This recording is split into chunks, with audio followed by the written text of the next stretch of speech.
Hey guys, it's Ginny Silver, and today I want to talk to those of you who are interested in starting your sole proprietorship. If you're looking to start a business, the easiest, most simple, most cost-effective method that most people start out with is a sole proprietorship. A sole proprietorship is an unincorporated business owned and operated by a single individual. A sole proprietorship is taxed as a pass-through entity, meaning that the business and the business owner are taxed as one and the same.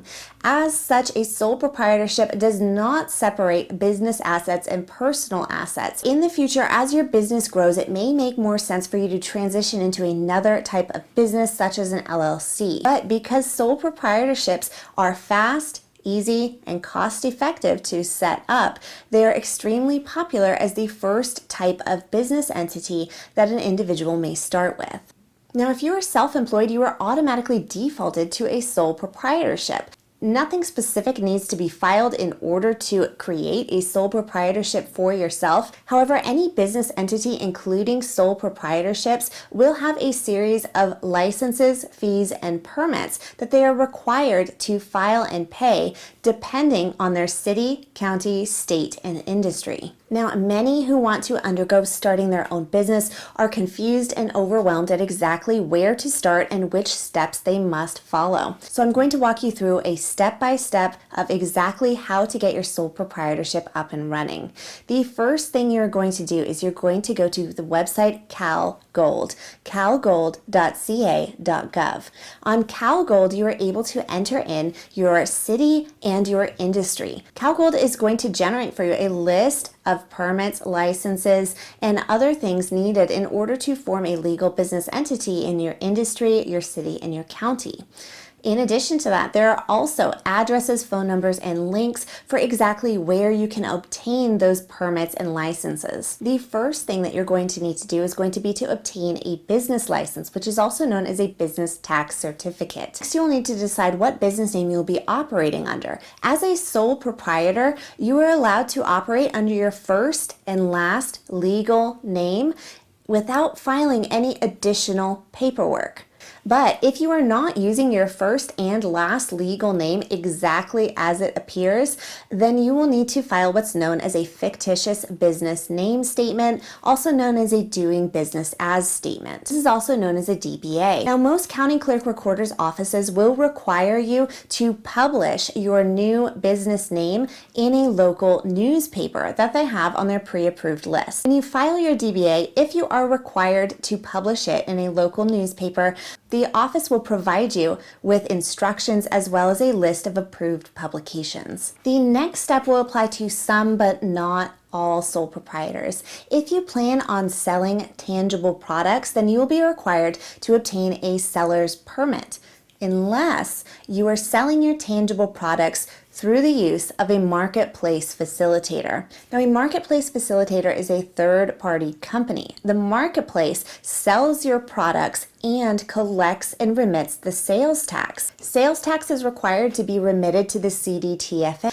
If your marketplace is collecting and remitting the sales tax, then they are most likely a marketplace facilitator. And as such, you are not required to obtain a seller's permit. If you do need more information on obtaining a seller's permit and more information about the Marketplace Facilitators Act, I have a separate video regarding seller's permits in the state of California linked in the video description down below. The next thing is optional, and it is obtaining an EIN number, which is an employer identification number. Sole proprietors are not required to obtain an EIN. Why? Because sole proprietors are not a separate business entity. Because as a sole proprietor, you and your business are one and the same. Your social security number is used for taxation purposes.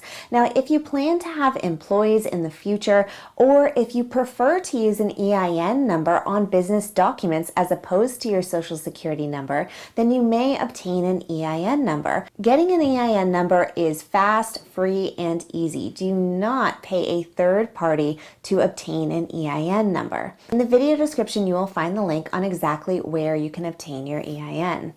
The next step is also optional since it is not required to start a sole proprietorship, but I would strongly recommend that you view it as required, and it is setting up business bank accounts. You will want to set up a business checking account and a business savings account. Setting up your business banking from the get-go will streamline your bookkeeping and your taxes.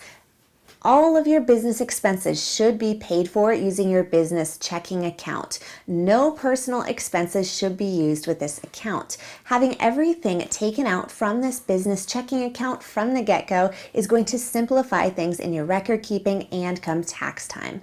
Additionally, open up a business savings account. As a self-employed individual, you're going to be required to pay self-employed income taxes. I have a video which delves into how much to set aside and why if you're a self-employed for tax time, and I'm going to link it in the video description down below. But in general, I recommend setting aside 30% for self-employed income taxes. Set this aside into a separate savings account so that you do not touch it and it is there waiting for you at tax time. Additionally, if you're making tangible sales, you will be required to remit sales tax to the CDTFA. Once you collect your sales tax, save it in this separate savings account so that you do not touch it for personal expenses, and it is there when you must file your sales tax. The last step is also optional but extremely recommended, and it is obtaining business insurance.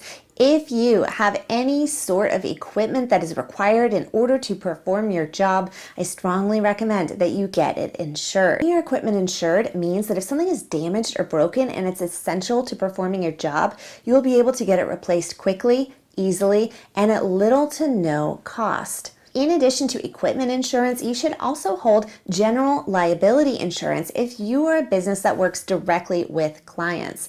If you work directly with clients and there is potential for anyone to get injured, you will want to cover your business with a liability policy.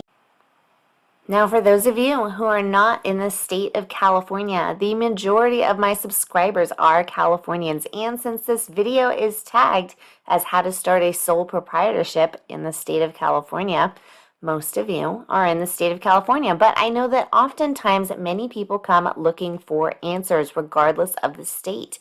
So I want to point you in the right direction where you can locate these similar resources for your own state.